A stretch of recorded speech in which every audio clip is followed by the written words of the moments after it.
Trading stocks that are reporting earnings is usually very difficult because the market moves so drastically in one direction or the other that by the time you realize what the move is, what earnings has been, it's too late to actually participate in this move. That's where we built the Smarter Earnings indicator. Let me bring that in. This is a free indicator. You can download it at tosindicators.com/indicators/smarter earnings.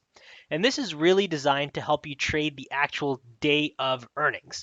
So if you'd like to learn more around what each of these different labels represents, this is the tutorial to watch. Now, if there's more interest, I can also do a follow-up to this where we start to do things like analyze pre and post earnings moves. So if that's something you'd find interesting, let me know and I can go ahead and do a follow-up. But in this video, my goal is to really use this particular indicator, the Smarter Earnings tool, take a look at 3 different stocks and really analyze those stocks, trying to use the information that this indicator gives us to create some sort of a game plan to trade these particular stocks the next day. The whole premise here is not really to try and predict what is going to happen, but rather use historic information right here, trying to do certain patterns, things like what tends to happen on beats, what tends to happen on earnings misses, gather all that information together ahead of the actual day, ahead of the particular company reporting, and you can then use that to create a plan, almost like an if this happens, then this is my reaction. If the other thing happens, then this is how I'm going to react. So you go into the day of earnings with a very concrete plan. All right, so let's get started with the 3 different stocks we'll look at. Again, if you'd like to follow along, you can download this indicator for free. I'll leave a link to the download in our description box as well. Now, the first stock we'll take a look at is Mattel. Mattel has already reported earnings today after the close. If we take a look to see what the actual earnings was, let's hover over this. You'll see our actual earnings was 84 cents compared to an estimate of 72 cents, meaning this was a beat. And this is, at least using the code, this is a beat. We don't really consider other news, guidance, things of that sort. It's just what can we access from the thinkScript code. Now, knowing that this earnings cycle was a beat, let's come into our labels up here and try and see if there's any clues, any information we can use. As of creating this video right now, you'll see the stock price is trading at right around 21.42 to 45, meaning we're well above the current stock price. That gives us this inclination that more likely than not, we should see a gap up with tomorrow's open. So let's use that information and now go through this labels step by step. Now, for the labels, we're analyzing a total of 20 earnings, and that's going back a grand total of 5 years off of the daily time frame chart.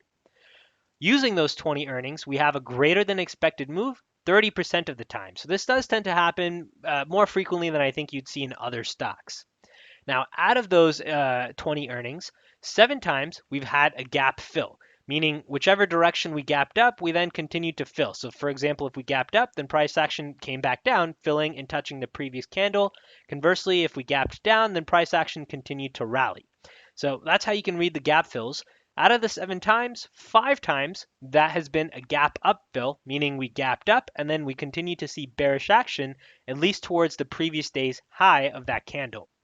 Now, out of those 5 times, only 1 time was on a miss. The other 4 times, no real clues there. The other side of this is the gap down fill, where we had 2 times a gap down fill, and 1 time on that gap down fill, we filled that gap using a beat, which is what we have today. So using the information we see so far, which is most likely a gap up here, the bias or the tendency is that gap tends to get filled. Now, if we keep moving forward here, the next part is where I think things start to become a bit more interesting, and that's the gap and goes. The gap and go suggests that if we gap up in one direction, we continue trending in that same direction of the move. So now if we come in here, take a look, at least as of right now, we expect to see a gap up tomorrow.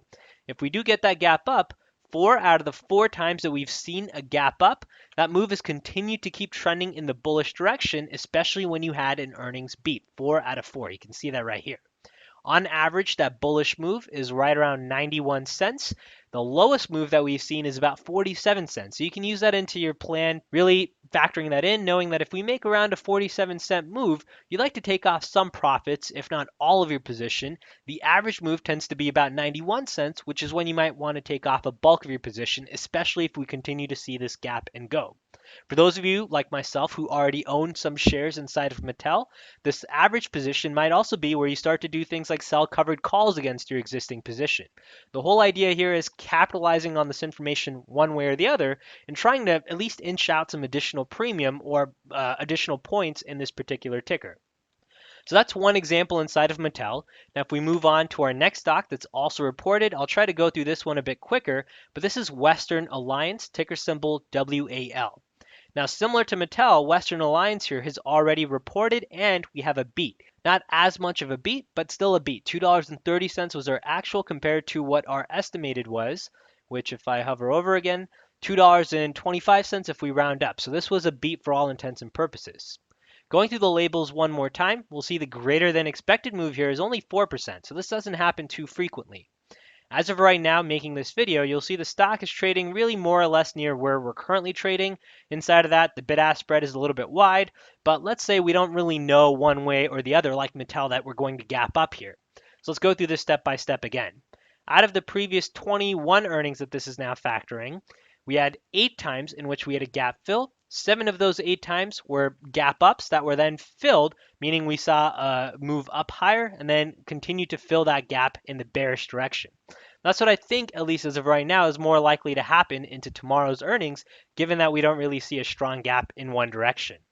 If we keep coming forward here, switch over to our gap and goes. Very similar to Mattel here, we have 4 times that we gap and go, and all 4 of those times were also on beats. The average move there was $2.14. The lowest move that we saw, $1.55. So again, you can use this to either tier, scale into your position, scale out of your position, however you'd like, but this is now giving you information on how you'd like to play Western Alliance if this is a ticker that you'd like to play. You can repeat the same process, of course, for the myriad of different earnings that we have, but I think this video is particularly timely given that earnings cycle is now upon us. Now, the last stock that we'll take a look at is Honeywell. This stock reports tomorrow before market opens, so we don't have any sort of information. You'll see we're trading more or less at where price is currently at, but this now gives us information to try and plan ahead of time. So here we'll see total number of earnings that we're using inside of our calculation, 20. Greater than expected move, only 5% of the time, so this doesn't happen too frequently. 7 times we had a gap fill. 4 out of those 7 times were gap ups that were then filled, and 3 of those 4 were on misses. So now if Honeywell tomorrow has a miss in terms of its earnings, well, that now gives you information that you can start to use. Similarly, we filled our gap on a bullish scale 3 times, and all 3 of those were on beat. So if we gap down, but we still have a beat, well, we now know that we expect to at least touch that gap more times than not, as historically that's what's happened. Now, continuing to keep going down the line here, let's go down to our gap and goes. 5 out of our 7 times we've had a bullish gap and go, and 3 of those times were on beats. And then similarly with our bearish side, we had 2 gap and goes, but 0 times on misses. So no real information that you can deduce there in terms of what earnings actually is compared to the move that we predict to happen. Now, if we take a look at the same average bullish move, $2.27, average bearish move, $4.07, meaning that if we do see that bearish side a little bit more, we tend to run a bit more on the bearish scale than on the bullish scale. Similarly, our lowest bullish move has been right around 30 cents, so very small in terms of that lower end on that bullish scale, but our lowest bearish move has been $2.98. Of course, there's fewer data points there, only 2 data points, but this does give you this notion that the stock tends to move more on the bearish side, especially if we do start to gap down lower than on the bullish side. It's only if we have a beat that do you really want to try and stay away from participating in that same bearish scenario. So hopefully this video, the 3 different examples we looked at with Western Alliance, Mattel, and Honeywell, gives you this notion of how you can use the Smarter Earnings tool to create a game plan, really create this plan ahead of the actual earnings being reported, and then follow that plan based off of what actually happened, whether it's a beat or a miss, and whether we see a gap up or a gap down, whichever direction it goes. You'll also start to find, if you analyze more stocks, that some stocks have very clear patterns, very clear tendencies, whereas other stocks, there's a bit more mixed signals there where you can't necessarily deduce certain information. So you can also use that to start to filter which stocks you'd like to trade versus which stocks you'd like to ignore. All right, I hope this video was helpful for those of you looking to try and trade earnings. Again, if there is interest for the pre and post earnings moves, that's something we can either add into this indicator or create a whole new indicator around. But that might be the additional piece of information for those of you looking to try and play moves into and out of earnings. Take care, everyone. Good luck trading, and we'll see you in the next update.